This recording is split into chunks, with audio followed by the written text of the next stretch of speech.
Hey everyone, welcome to my channel. My name is Mayank. So registration for SIH Smart India Hackathon has already been started. अगर आपको नहीं पता कि SIH क्या है तो SIH या स्मार्ट इंडिया हैकेथॉन एक गवर्नमेंट की हैकेथॉन है या गवर्नमेंट का इनिशिएटिव है जहाँ पे गवर्नमेंट की डिफरेंट मिनिस्ट्रीज जैसे defence ministry, education ministry, finance ministry, textile ministry और जितनी भी मिनिस्ट्रीज हैं वो अपनी प्रॉब्लम्स को लिस्ट करती हैं और आपको अपनी थीम के अकॉर्डिंग इनमें से किसी एक प्रॉब्लम को चूज़ करना होता है और उस पर अपना एक सोल्यूशन या आइडिया प्रपोज करना होता है कि कैसे आप इस प्रॉब्लम को सॉल्व करोगे। So this is the official page जहाँ पर आपको इस हैकेथॉन के लिए रजिस्टर करना है। ये बेसिकली 6th एडिशन है, इससे पहले 5 बार और हो चुका है, बट लास्ट ईयर और इस वाले एडिशन में थोड़ा डिफरेंस है। लास्ट ईयर तक आपके पास जो टाइमलाइंस थी वो काफ़ी लूज़ होती थी, इस बार टाइमलाइंस काफ़ी टाइट है, बहुत छोटे छोटे टाइम में काफ़ी कुछ हो जा रहा है। और दूसरी इस पर जो सबसे बड़ी चीज़ है वो ये है कि जो लास्ट ईयर तक था वो सिर्फ कॉलेज स्टूडेंट्स के लिए था। ये वाला जो एडिशन है इसमें स्कूल स्टूडेंट्स को भी इंक्लूड किया गया है। मतलब अगर आप 8th to 12th क्लास में हो तो भी आप इस हैकेथॉन में पार्टिसिपेट कर सकते हो। तो सबसे पहले यार थीम्स देखते हैं इसमें, ठीक है। तो इसकी यहाँ से आप फिल्टर चूज़ कर सकते हो, अपनी थीम चूज़ कर सकते हो कि आपको कौन सी थीम में जाना है। आपको heritage and culture, fitness, sports, smart automation, smart vehicles, travel, tourism, ये सारी थीम्स हैं। यहाँ से आप अपनी थीम चूज़ कर सकते हो।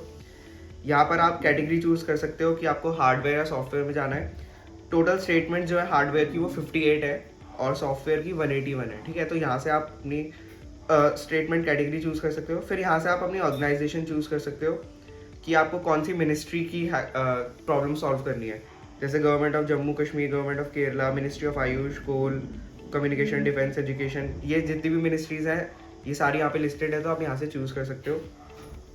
ये आपकी प्रॉब्लम स्टेटमेंट है। जैसे आप देखोगे कि ऑर्गेनाइजेशन है ministry of chemicals and fertilisers, ये इनकी प्रॉब्लम स्टेटमेंट है। International comparative system to launch integrated real time data management, मतलब ये एक सिस्टम लॉन्च करना चाहते हैं, integrated real time data management system for chemical and petrochemical sector, ठीक है। अगर आपको डिटेल में देखना है तो आप इस पर क्लिक करना, यहाँ पे आपको डिटेल डिस्क्रिप्शन दिख जाएगा, प्रॉब्लम स्टेटमेंट आईडी है, स्टेटमेंट टाइटल, ऑर्गेनाइजेशन दिख जाएगी आपको, category, domain bucket, data set इसमें नहीं है। यहाँ से आप देख सकते हो कि कैटेगरी तो है सॉफ्टवेयर। यहाँ से आप देख सकते हो कि कितने लोगों ने आइडिया सबमिट किया है। ये बहुत इंपॉर्टेंट क्राइटेरिया है। ये इससे आपको ये पता चलेगा कि आप जिस प्रॉब्लम स्टेटमेंट को सॉल्व करने जा रहे हो उसमें कितना कंपटीशन है, ठीक है। तो जब भी आप प्रॉब्लम स्टेटमेंट चूज़ करने जाओगे तो ध्यान रखना कि कोशिश करना कि आप एक ऐसी प्रॉब्लम स्टेटमेंट चूज़ करो जो थोड़ी यूनिक हो, जहाँ ज़्यादा कंपटीशन ना हो, तो वहाँ आपके जीतने के चांसेस ज़्यादा हैं। यहाँ पर आपको डोमेन बकेट दिख रहा है कि मिसलेनियस। डोमेन बकेट मतलब वही कि थीम कौन सी है, ठीक है। तो ये थी आपकी थीम्स और प्रॉब्लम स्टेटमेंट्स। अब जल्दी से टाइमलाइन देखते हैं। तो टाइमलाइन हाँ, टाइमलाइन ऑफ SIH 2023 लॉन्च 23 अगस्त को हो गई थी। रजिस्ट्रेशन एंड आइडिया सबमिशन आपको 23 to 30 सितंबर तक है, ठीक है। आइडिया सबमिशन ये टाइम बहुत ज़्यादा है, लेकिन इसके बीच में भी काफ़ी कुछ हो रहा होता है। जैसे आइडिया इवैल्यूएशन हो जाएगा आपका 16 सितंबर से स्टार्ट, तो 16 to 15 तक आइडिया इवैल्यूएशन चलता है। उसके बाद आपका अनाउंसमेंट ऑफ फाइनलिस्ट होता है 1 to 16 अक्टूबर। उसके बाद announcement of the nodal centre, मतलब आपका फिनाले कहाँ पर होगा वो होता है नोडल सेंटर, तो वो आपका 16 अक्टूबर को अनाउंस हो जाएगा। उसके बाद ट्रेनिंग होती है आपकी फाइनलिस्ट की, उसके बाद grand finale of the hackathon. अब मैं एक बात बताता हूँ आपको कि इस हैकेथॉन का फ्लो होता क्या है। इस हैकेथॉन का फ्लो ये होता है कि सबसे पहले आपकी एक इंटरनल हैकेथॉन होगी। मतलब क्या, आपने प्रॉब्लम स्टेटमेंट चूज़ कर लिया, आपने आइडिया सबमिट कर दिया। होता क्या है कि आप, हो सकता है आपकी कॉलेज से कई सारी टीम्स हो जो इंटरेस्टेड हो जाने में, ठीक है, लेकिन एक कॉलेज सिर्फ 10 से 15 टीम्स ही भेज सकता है। तो उसके लिए इंटरनल हैकेथॉन या इंटरनल आइडियाथॉन होता है, जहाँ पर आपका कॉलेज का ही एक पैनल होगा, जजेस का पैनल, ठीक है। वो आपकी फैकल्टी होंगी बेसिकली, वो आपके आइडिया को एनालाइज करेंगे। उस बेसिस पर वो टॉप 10 to 15 टीम चूज़ करेंगे जो फाइनल में जाएगी, ठीक है। तो जैसे आपको यहाँ दिख रहा है ना कि announcement of finalist in batches, ये वही है कि आपके कॉलेज के फाइनलिस्ट जो होंगे वो चूज़ किए जाएंगे, ठीक है। उसके बाद ट्रेनिंग ऑफ फाइनलिस्ट, और उसके बाद जो ग्रैंड फिनाले ऑफ हैकेथॉन होगा ये होगा उस नोडल सेंटर पे। तो ये होता है फ्लो, ठीक है।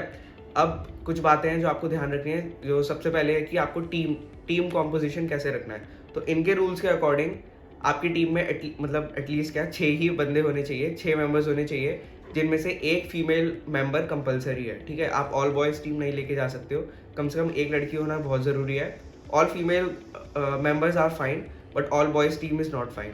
सेकेंडली यार, टीम कॉम्पोजिशन आपको बैलेंस रखना है। ऐसा नहीं है कि आप अपने दोस्तों को रख लो, और मतलब दोस्तों को रखना इज़ फाइन, उसमें कोई प्रॉब्लम नहीं है, बट आपको ये देखना है कि आपके दोस्तों को आता क्या है। ऐसा नहीं होना चाहिए कि 6 में से 4 बंदे सिर्फ वेब डेवलपमेंट ही कर रहे हैं, ठीक है? ऐसा नहीं करना, आपको एक बैलेंस टीम रखनी है। कोई बंदा बैक एंड का हो, कोई फ्रंट एंड का हो, किसी को पूरे फुल स्टैक की नॉलेज हो, कोई ML/AI का हो, ठीक है? इस तरह से कुछ रखना है। और एक बंदा तो आपको ऐसा रखना ही रखना है जो आइडिया प्रेजेंट करे अच्छे से, क्योंकि आप कितना भी अच्छा आइडिया सोच लो, कितना भी अच्छा प्रोटोटाइप बना लो, अगर आप उसको जजेस के आगे एक्सप्लेन नहीं कर पाओगे तो उसका कोई फ़ायदा नहीं है ना? इसके साथ साथ प्रॉब्लम स्टेटमेंट चूज़ करते हुए भी आपको ध्यान रखना है कि आप कोई ऐसा प्रॉब्लम स्टेटमेंट चूज़ ना करो जहाँ बहुत ज़्यादा मेजॉरिटी जा रही है, जहाँ सबमिशन काउंट बहुत ज़्यादा है, क्योंकि वहाँ कंपटीशन ज़्यादा होगा और अल्टीमेटली वो आपके लिए प्रॉब्लमेटिक होगा। तो ट्राई करना आप कोई ऐसा प्रॉब्लम स्टेटमेंट चूज़ करो जो थोड़ा यूनिक हो, जहाँ कंपटीशन कम हो, और जिस प्रॉब्लम स्टेटमेंट के लिए आप सोल्यूशन प्रपोज कर पाओ। ऐसा नहीं कि कोई भी प्रॉब्लम स्टेटमेंट ले लिया और उसके बाद आपके पास वो टेक स्टैक है ही नहीं कि जिसमें आप अपना प्रॉब्लम स्टेटमेंट जो आपका सोल्यूशन है वो बनाओ, ठीक है? तो उस चीज़ का भी आपको ध्यान रखना है, ठीक है? ये सारे क्राइटेरिया आपको ध्यान रखने हैं। इसके बाद जब आप सोल्यूशन प्रपोज करोगे, देखो सबसे बड़ा और सबसे पहला हर्डल आपका कॉलेज है। अगर आप अपने कॉलेज के जो जजेस का पैनल होगा उन्हें ही इंप्रेस नहीं कर पाओगे तो आप फिनाले में जा ही नहीं पाओगे।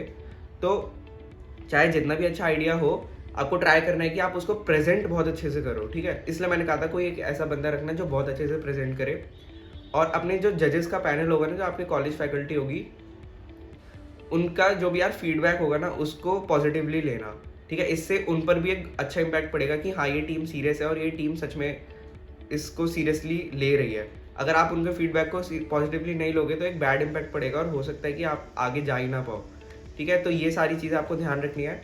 और जो भी आप सोल्यूशन प्रपोज करोगे ना, ट्राई करना कि देखो जो लिखा है वो तो करना ही है आपको प्रपोज, ठीक है? अगर जैसे यहाँ पे कोई पोर्टल बनाने के लिए लिखा है वो तो करना ही है, जो भी इसमें चीज़ें हैं वो करनी है, लेकिन ट्राई करना कि आप अपने से कुछ एक एडिशनल चीज़ ऐड कर सको जो इसमें ना लिखी हो, जो एक सरप्राइज फीचर हो जजेस के लिए फिनाले में, या जो भी जहाँ भी आप जाओगे, उससे एक बहुत अच्छा इम्पैक्ट पड़ेगा। ऐसा नहीं होना चाहिए कुछ भी फालतू का, बट कुछ अच्छा, अगर पॉसिबल है तो कुछ अच्छा फीचर ऐड करने की कोशिश करना। सो यार, this was it for this video. सारे इंपॉर्टेंट लिंक्स डिस्क्रिप्शन बॉक्स में होंगे, so do check it out. Also please hit the like button, share it among your friends and subscribe to the channel. Stay safe, keep learning, and I'll see you in the next one. Bye bye.